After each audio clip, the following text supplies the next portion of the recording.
लब्बैक लब्बैक लब्बैक या रसूलुल्लाह। जी हाँ, मैं हूँ मुज़फ़्फ़र भट्टी और इस वक्त मौजूद हूँ रावलपिंडी कैंट वार्ड नंबर 6 में।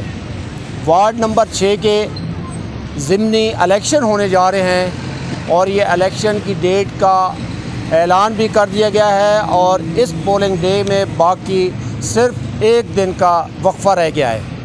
14 नवंबर 2024 को इस वार्ड नंबर 6 के जो ज़िमनी इलेक्शन हैं उसकी पोलिंग डे है और पोलिंग होगी। और इस सिलसिले में जहां पर और उम्मीदवार हैं पाकिस्तान मुस्लिम लीग नून से ताल्लुक़ रखने वाले, पाकिस्तान पीपल्स पार्टी से वाबस्ता और पाकिस्तान तहरीक इंसाफ से। आज जिस शख्सियत से मैं बात करने जा रहा हूँ, इनसे ये जानने की हम कोशिश करेंगे कि ये चूँकि मजहबी घराने से इनका ताल्लुक़ है, मजहबी वाबस्तगी इनकी है, मजहबी वाबस्तगी से आप अंदाज़ा लगा सकते हैं कि मेरे पीछे यहाँ पर जो एक पैनाफ्लेक्स लगाया गया है और ये पैनाफ्लेक्स है तहरीक लब्बैक पाकिस्तान का। ये तहरीक लब्बैक पाकिस्तान के नामज़द उम्मीदवार बराए मिंबर रावलपिंडी कंटोनमेंट बोर्ड मलिक अब्दुल रऊफ़ साहब हैं।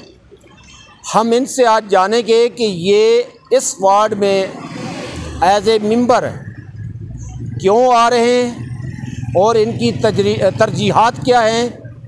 ख्वाहिशात तो हर एक की होती हैं, लेकिन इनकी हम तरजीहात जानते हैं क्योंकि ये मजहबी खालिस्तान मजहबी जमात से इनकी वाबस्तगी है और उसके सरकर्दा रहनुमाओं, कारकुनों, वर्कर्स में इनका शुमार होता है। तो मैं बिला तमहीद जाऊंगा मलिक अब्दुल रऊफ़ साहब से कि वो हमें बताएंगे। अस्सलाम वालेकुम। वालेकुम सलाम जनाब। जी, इसको छोड़ दीजिएगा। जी मलिक साहब, बताइएगा कि आप माशाल्लाह तहरीक लब्बैक के नामज़द उम्मीदवार हैं, तो क्या आसानी से आपको टिकट दे दिया गया या उसके लिए कोई तगोदो करनी पड़ी थी? बस ये हमारी जो जमात है ना, उसका ये मकसद है कि हमारा जो जमात का नज़रिया है ना, वो दीन तख्त पे लाना है। तो उसके लिए हमारे बाकायदा इंटरव्यू होते हैं कि किस बंदे को टिकट देना है, कौन है। फिर जिसको टिकट मिल जाता है, फिर बाकी जो होते हैं वो ये नहीं कहते कि इसको टिकट दिया है तो अब हम इसकी मुखालफत करेंगे। वो उनका हुक्म मान के वो जो हमारी मजलिस शूरा होती है उसका जो फ़ैसला होता है वो सबको कबूल होता है। तो मुझे उन्होंने टिकट दे दिया है। तो अब अल्लाह की मेहरबानी से हम पूरी कैंपेन कर रहे हैं इस इलाके में। तो ये क्योंकि कंटोनमेंट बोर्ड के इलेक्शन होते हैं, इसमें तरक्याती काम देखे जाते हैं कि कौन बंदा इसका अहल है, किसने ये काम ये कर सकता है कौन। तो अल्लाह की मेहरबानी से मैंने आपको अभी बताया है कि हमारा जो मेरे पास कोई हुकूमती ओहदा नहीं था, इसके बावजूद मैंने गवर्नमेंट का स्कूल 1986 में बिल्डिंग बना के अपनी ज़ाती ज़मीन पे बिल्डिंग बना के गवर्नमेंट के हवाले की है, जो अभी मिसरियाल में वो स्कूल चल रहा है। पीपल्स कॉलोनी मोड़ पे मेन मिसरियाल रोड पे एक फिल्ट्रेशन प्लांट अपनी ज़ाती कमर्शियल ज़मीन दे के वहाँ पे 2008 में वो फिल्ट्रेशन प्लांट लगा है, जो आज तक वो चल रहा है। ट्यूबवेल भी उसके अंदर है और इस इलाके पूरे पीपल्स कॉलोनी चमनाबाद को ये पानी वहाँ से सप्लाई हो रहा है। इसके अलावा यहाँ पे सबसे बड़ा जो मसला था वो था कब्रिस्तान का।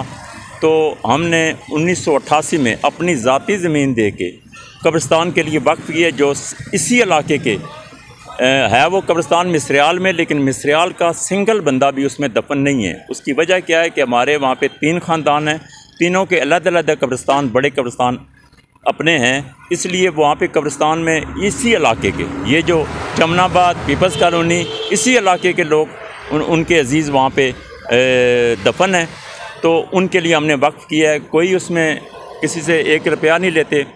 और फ्री में उसको दिया हुआ है, और इजाज़त लेने की भी ज़रूरत नहीं है। जो बंदा मर्ज़ी है वहाँ पे कवर कर ले, किसी को रोकता कोई भी नहीं है वहाँ पे। इसके अलावा दोबारा इसी इलाके में पानी की ज़रूरत पड़ी तो कंटोनमेंट बोर्ड वाले मेरे पास आए, कहते हैं जी कोई जगह दें जो वहाँ से हमने ये फिल्ट्रेशन प्लांट लगाना है और ट्यूबवेल लगाना है। तो दोबारा फिर मैंने ये हमारे दफ्तर के बैक साइड पे अल हबीब मस्जिद के बिल्कुल सामने हमारी अपनी ज़ाती ज़मीन थी, फिर दोबारा वहाँ पे ट्यूबवेल लगाया और वहाँ पे हमने फिल्ट्रेशन प्लांट के लिए भी जगह वहाँ पे दे दी है, और ट्यूबवेल वो भी 2010 से वो चल रहा है।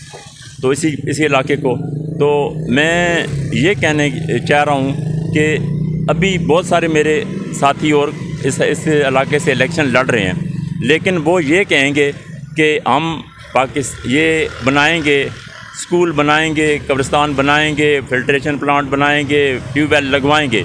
तो ये अल्लाह की मेहरबानी से आका सल्लल्लाहु अलैहि वसल्लम के नालैन के सदक़े ये काम मैंने पहले किए हुए हैं। अगर मेरे पास कोई ओहदा आ जाता है, कोई मुझे पावर मिल जाती है, तो इंशाअल्लाह वार्ड 6 को हम मिसाली वार्ड बनाएंगे। जी बिल्कुल ठीक है। लेकिन रऊफ़ साहब, अब जिस वार्ड में हम खड़े हैं, जो वार्ड 6 अभी कहला रहा है, ये कभी वार्ड 8 हुआ करता था जी, ठीक है ना जी। और इस वार्ड 8 में जो है ना हाजी ज़फ़र इकबाल साहब जो है ना वो ग़ालिबन 1998 में जो है ना उस वक़्त वो कामयाब हुए थे। उसके बाद 7 हुआ, 6 हुआ, अब ये 6 है। अच्छा, आपके अंदर जो है मजहबी जो आपकी वाबस्तगी है वो जो आपका मज़हब से ताल्लुक़ है, उसके साथ साथ आपने जिन चीज़ों का जिक्र किया है, जो अपनी चीज़ें आपने गिनवाई हैं, उससे तो पता ये चलता है कि आप सोशल वेलफेयर से भी माला माल हैं। तो वो जो कुछ आप कर चुके हैं वो बहुत अच्छी बात है। लेकिन सवाल ये है कि ये जो सरकारी सतह पे आप अगर मुंतखब हो जाते हैं, मेंबर रावलपिंडी कंटोनमेंट बोर्ड है, तो क्या जो इससे पहले जितने भी गुज़रे हैं मेंबर कंटोनमेंट बोर्ड जो हैं, उन्हीं की तरह आप भी पुरअसरार ख़ामोशी इख्तियार किए रखेंगे, या कि कुछ काम करने का भी फ़ैसला कर चुके हैं कि अगर आप मेरे पास मौका आ गया तो हर सूरत में वो मेरी तरजीहात ये होंगी? जनाब, मैंने पहले भी अर्ज़ की है कि अगर मेरे पास पावर आ जाती है और मुझे ये अल्लाह ताला मौका फराहम कर देता है, तो मैं, चूँकि आपने ख़ुद कहा है कि मैं सोशल वर्कर हूँ, तो मैं वो काम मैंने बग़ैर ओहदे के किए हुए थे। जब मेरे पास ओहदा आएगा तो मैं क्यों नहीं करूँगा? फिर तो मैं और अच्छे तरीके से इसको कर सकता हूँ और बेहतर तरीके से। कुछ देखें, जहाँ पे कोई ज़रूरत पड़ती है, अब मैं ज़कात कमेटी का चेयरमैन भी रहा हूँ 9 साल। मैं इस बाज़ार की यूनियन का सदर भी 25 साल हो गए हैं। मैं मिसरियाल रोड बाज़ार की यूनियन का सदर हूँ, और दुकानदारों से आप एक से पूछ सकते हैं। मैं दिन रात, किसी दिन मेरा फ़ोन बंद नहीं होता, हर वक्त मैं इनकी खिदमत के लिए इधर मौजूद होता हूँ। अगर मैं घर भी जाता हूँ, यहाँ से घर मेरा 2-3 किलोमीटर दूर है, लेकिन मैं इनके पास 5 मिनट में पहुँच जाता हूँ। अगर कोई मसला रात को 2 बजे भी होता है तो मैं इन दुकानदारों के लिए हर वक्त मैं इनके लिए अपनी जो मेरी खिदमत है, मैंने अपने आप को वक्फ किया हुआ है और आवाम के लिए वक्फ किया हुआ है। ये सारी दुनिया जानती है, ये मैं नहीं बोल रहा। ये आप वैसे आप बाज़ार में जाके पूछ सकते हैं, एक दुकानदार से पूछ सकते हैं। कोई मसला हो इनको, पुलिस का मसला हो, कोई कैंट का मसला हो, कोई और किसी महकमे का भी मसला हो, तो अल्लाह की मेहरबानी से मैं पूरी कोशिश करके उनका वो मसला हल कराता हूँ। ये सारी दुनिया गवाह है। अच्छा मलिक साहब, ये बताइएगा कि सबसे अहम है जो 3 मसले जो यहाँ पर लोगों को दरपेश हैं, फ़र्ज़ किया पानी है, सफाई का निज़ाम है और गलियाँ हैं और नालियाँ हैं, तो इन तीनों में से सबसे अहम कौन सा जो सबसे ज़्यादा मुश्किलात पैदा कर रहा हो और उस पर आप वो करने का इरादा रखते हों? सबसे बड़ा जो मसला है ना जी, वो है कब्रिस्तान का मसला। जो इस वक्त कब्रिस्तान की हालत है ना जी, वो फुल हो चुका है। जो हमने वक्त किया था, वहाँ पे ज़मीन वक्त की थी, कब्रिस्तान बनवाया है वो, क्योंकि पूरे इस इलाके पूरे का लोड एक कब्रिस्तान पे था। तो हमारी सबसे पहले जो तरजीह है ना, वो ये है कि इलाके में कोई ऐसी जगह हो जहाँ पे एक और कब्रिस्तान बन जाए, क्योंकि सब कुछ मिल सकता है। बंदे का वालिद फौत हो जाता है तो सबसे उसे सम कफन भी मिल जाता है, सारी चीज़ें, लेकिन अगर कब्र ही नहीं होगी तो सबसे बड़ा जो मसला है उसका वो कब्र का होता है, जो उस वक्त उसको दरपेश होता है, तो वो सबसे बड़ा मसला है। फिर आ जाता है पानी का मसला। 2 ट्यूबवेल मैंने अपनी ज़ाती ज़मीन पे लगाए हैं। मैं चैलेंज कर रहा हूँ अल्लाह की मेहरबानी से MNA MPA को भी कि अगर तुमने पैसे अपनी जेब से लगाए हैं इस आवाम के लिए तो मेरे सामने आ जाओ, दिखाओ कौन सा, जो गली पक्की कराओगे ना तो वो गली तो गवर्नमेंट हमारे अपने पैसों से पक्की होगी ना, वो हमारे फंड्स हैं, वो उसी से पक्की होगी। वो आधा फंड उनके घर में जाता है, तब उस गली का वो जो ठेका मिलता है ना ठेकेदार को, वो तब मिलता है उसको कि जब आधे पैसे वो ठेकेदार उस MNA MPA के घर में नहीं देता, उसको ठेका नहीं मिलता। ये आप सब जानते हैं, कोई बोलता नहीं है, मेरे सिवा कोई नहीं बोलता इस बात पे। मैं ये कह रहा हूँ कि ये हमारे पैसे लगा के गलियाँ बनाते हैं और बाहर मेन रोड पे वहाँ पे तख्तियाँ लग जाती हैं, बोर्ड बड़े बड़े लग जाते हैं, जी फलाना जी MPA ने ये गली बनाई है, जी फलानी। मैंने ये 4 काम आपको बताए हैं। वहाँ पे मेरा उस फिल्ट्रेशन प्लांट के ऊपर तख्ती देख लें, नहीं लगी होगी। स्कूल के ऊपर कोई नाम नहीं लिखा होगा। दूसरा ट्यूबवेल है, उस पर कोई नाम नहीं लिखा होगा। वहाँ पे कब्रिस्तान के लिए जगह वक्त की है हमने, आगे पीछे सारी ज़मीन हमारी अपनी है। वहाँ पे हम खेती बाड़ी करते हैं, कोई तख्ती नहीं लगाई, कोई किसी को नहीं पता, कोई वहाँ पे नहीं लिखा कि ये जी फलाने बंदे ने ये वक्त किया है। तो ये तो एक गली छोटी सी बनाते हैं तो बाहर दोनों तरफ उसके बोर्ड लग जाता है, ये फलाने जी इतनी ये गली लंबी है, इतनी लागत आई है और ये फलाने बंदे ने बनाई है, हालांकि वो हमारा अपना फ़ंड होता है। तो अल्लाह की मेहरबानी से जब भी मौका मिला तो हम इंशाअल्लाह इस वार्ड को बेमिसाल बनाएंगे। इंशाअल्लाह इसमें कोई मसला नहीं रहेगा कि कल आने वाला कोई और किसी को वो मसला हल करना पड़े। हम इंशाअल्लाह पूरी कोशिश करेंगे। अच्छा मलिक साहब, बताइएगा कि आपने जब से ये अनाउंस किया है इसमें मेंबर कंटोनमेंट बोर्ड के लिए आप इलेक्शन में आए हैं, तो ज़ाहिर है कि हमायत के लिए तो मैं भी आ गया, वो भी आ गया, दूसरे तीसरे सब आ गए, लेकिन कोई प्रॉपर ऐसा हुआ है कि एक या एक से ज़्यादा आपके हक़ में दस्तबरदार हुए हूँ? जनाब, मेरे हक़ में तो कोई दस्तबरदार नहीं हुआ, क्योंकि मेरा मुकाबला जो बड़ी बड़ी जमातें हैं उनके साथ है तारीक़ लब्बैक का, तो हम जहाद कर रहे हैं।